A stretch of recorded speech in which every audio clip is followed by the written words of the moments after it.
They take an oath to uphold and defend the Constitution, and they do not get a veto over certain laws.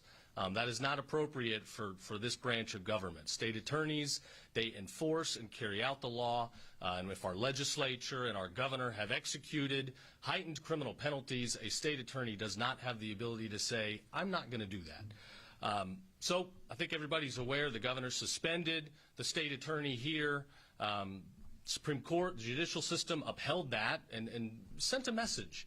You take an oath, you have a job to do, and we're going to make sure you do that job.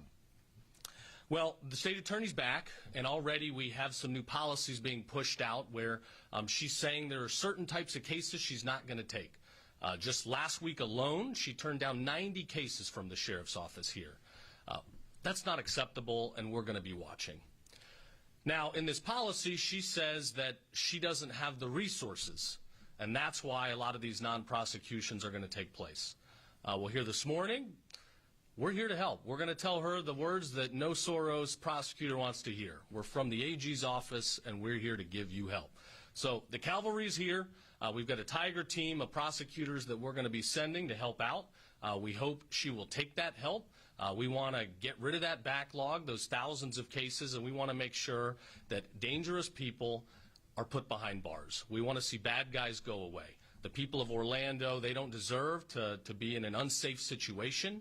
And unfortunately, in the past, that has happened. Part of why the governor suspended her, there were numerous cases where you had serious felons that were let go very quickly.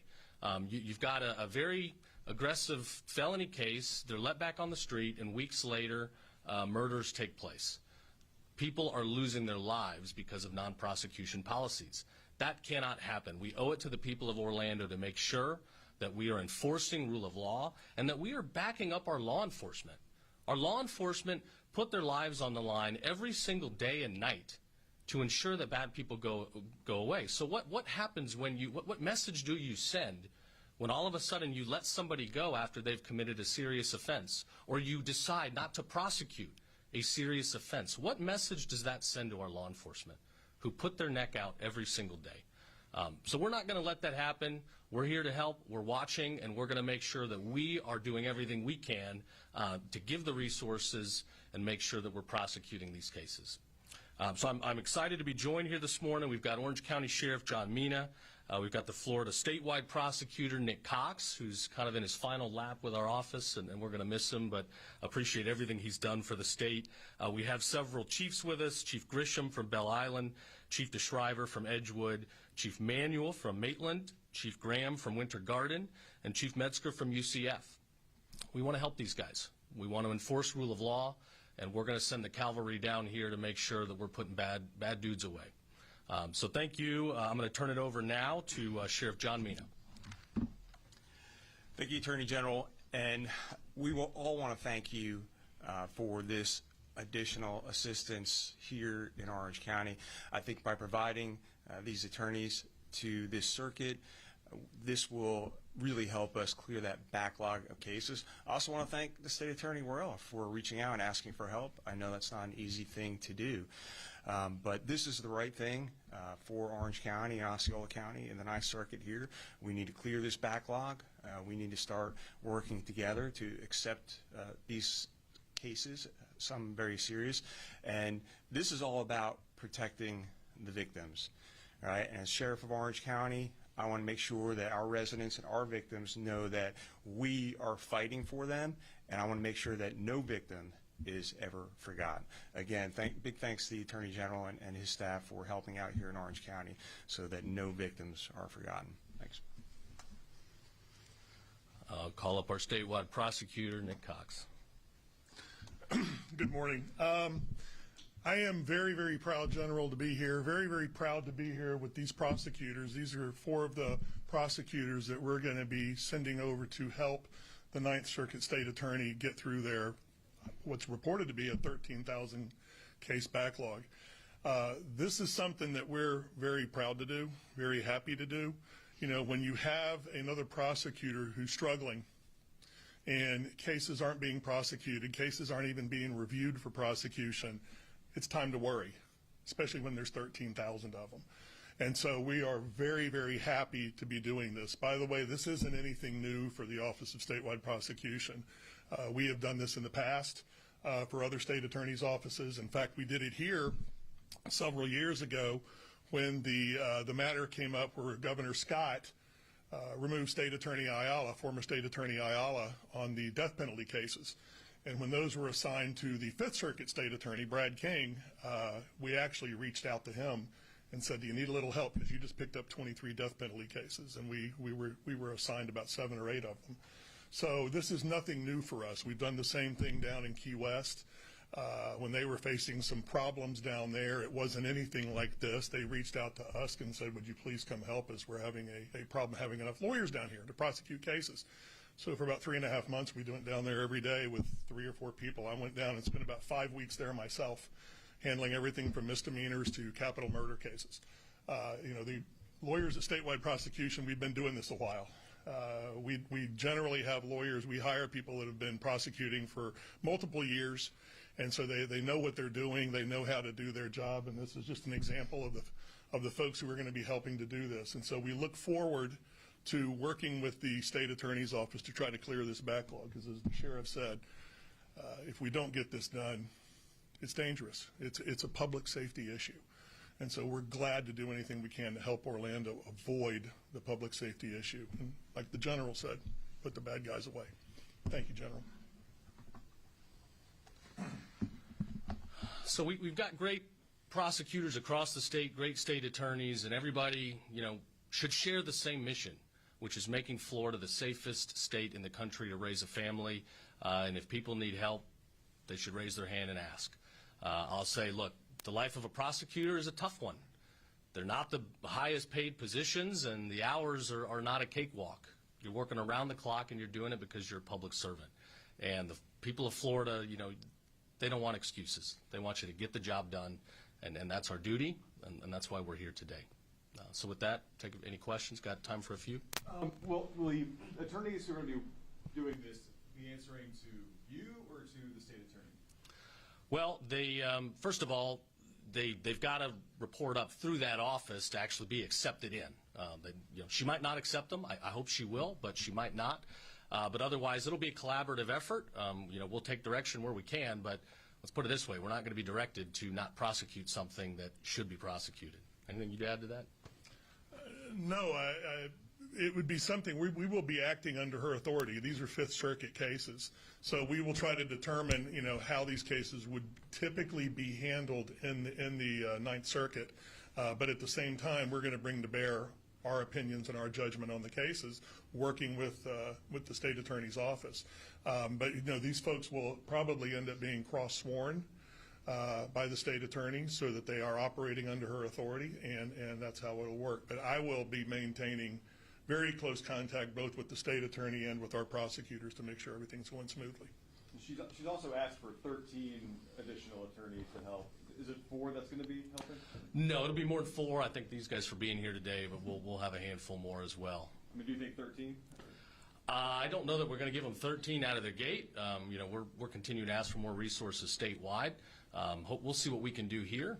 I have a feeling, our team is going to, pack a heavy punch. And, if there's truly an additional need for resources, if that's truly an accurate statement, then we'll look at helping her out further. The state attorney of the Fifth Circuit put a similar policy in place in 2021. Did your office help during that time? I know the state attorney here says that, but I'm not aware of any policy there that explicitly lists out offenses that are not going to be prosecuted, which include serious felonies, which include gun-related offenses. I'm not aware of that. I think that's a misnomer. That's not true. Is that something? Have you been in contact with the Fifth Circuit? Sure have.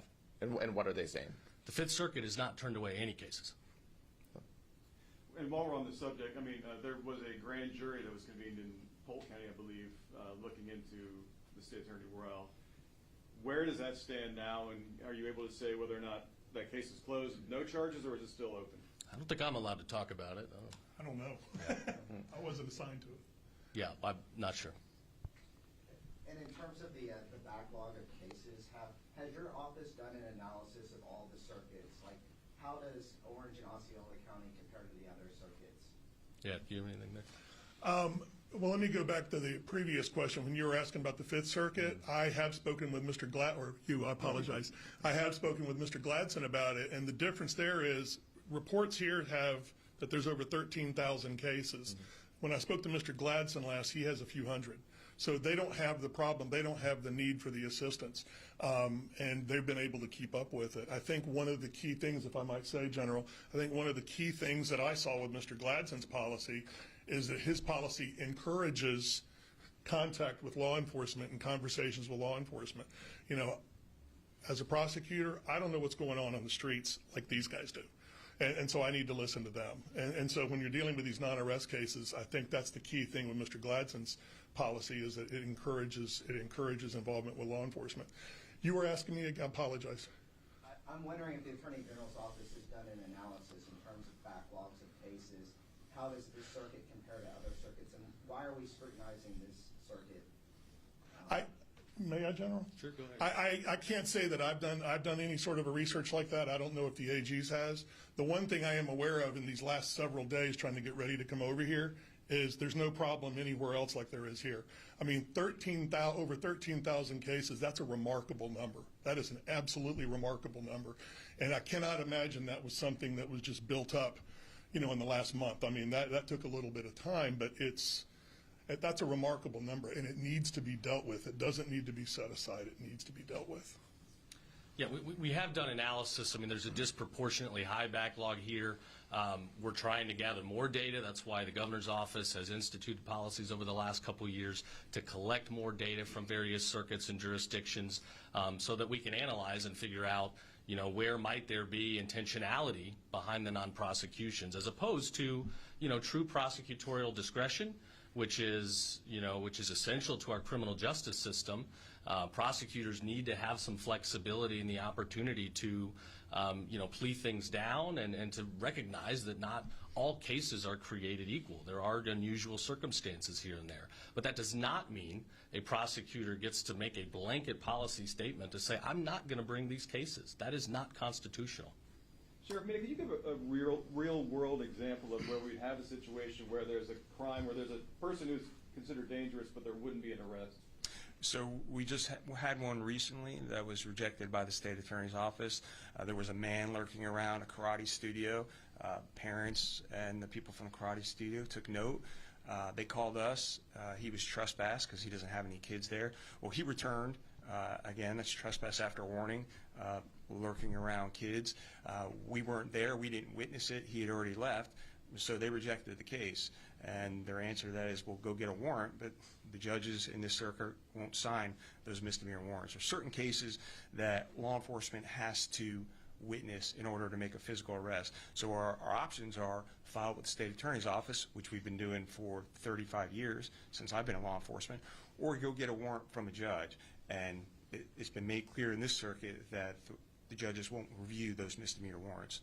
So, you know, we met with her back on February 20th in Maitland, expressed our concerns, specifically those concerns, and those concerns were never addressed. She went forward with the policy.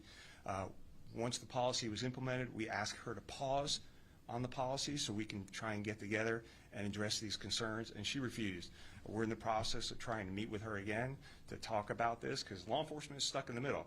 If she's not going to accept the cases and the judges won't review certain cases, then our victims are the ones left suffering, and that's why we want to protect our victims. We want to make sure that no victims are forgotten in any case. And could this be something that work with the chief judge on as well, to try to have them sign those warrants? And I've had several conversations with the chief judge about that. Again, we're trying to get all the parties together, but in the meantime, our cases keep getting denied and rejected, and there's victims that are not getting the justice that they want or deserve. General Uthmeier, Spectrum News, Orlando, and Tampa. I have a three-pronged question for you. Number one. I think the rules of evidence bar that, but go ahead.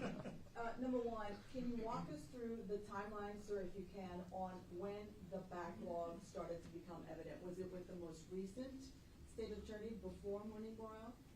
Or before that? My understanding is the backlog has risen over time. Yeah, I think State Attorney Ayala began the backlog.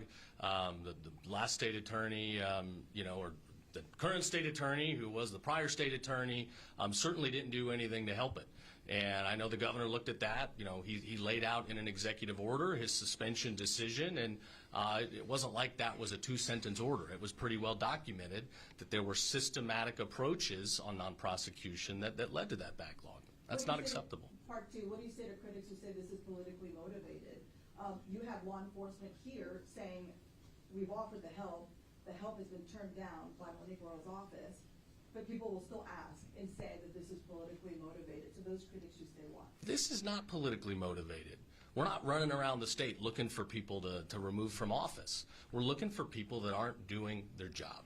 And as a prosecutor, your job is simple.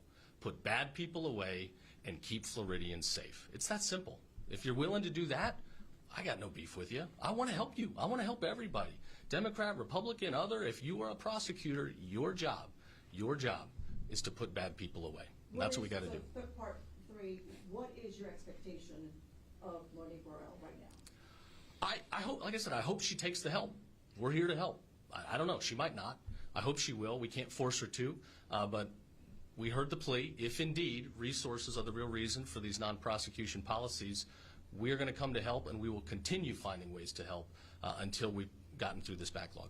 And separate topic, what is your response to the Florida House that you diverted $10 million from a legal settlement to fight Amendment 3?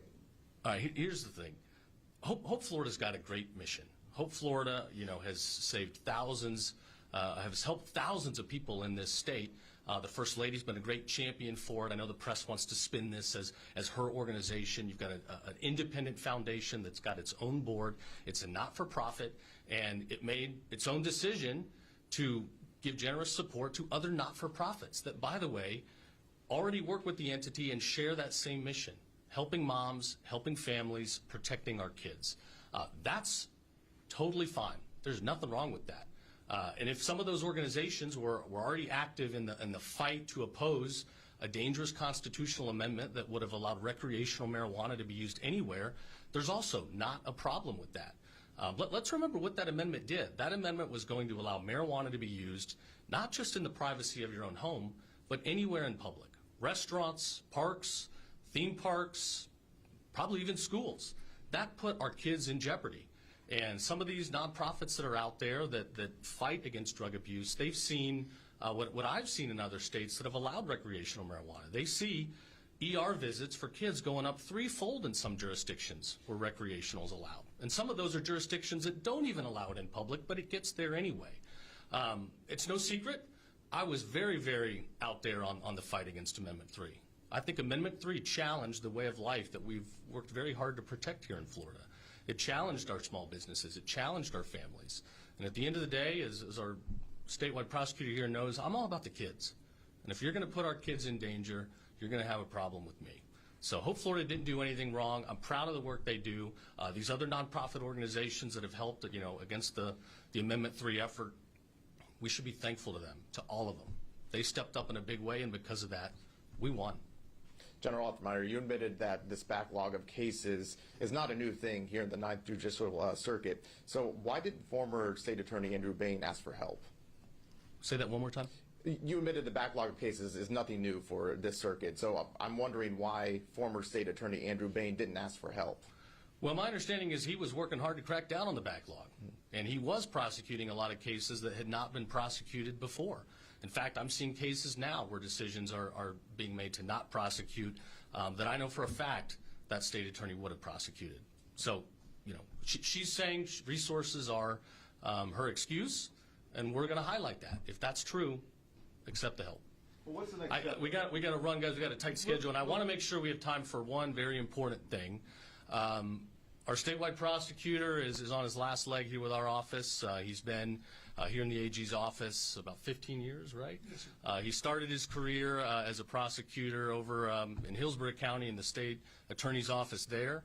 He's decided he wants to finish his career back home, and we're going to miss him. But I'll tell you one thing, this is not a Soros prosecutor right here. This guy has done the Lord's work to protect our families in Florida. We've really stepped out there, against the child abuse, against the predators. That theme will continue, will be further prioritized under my tenure.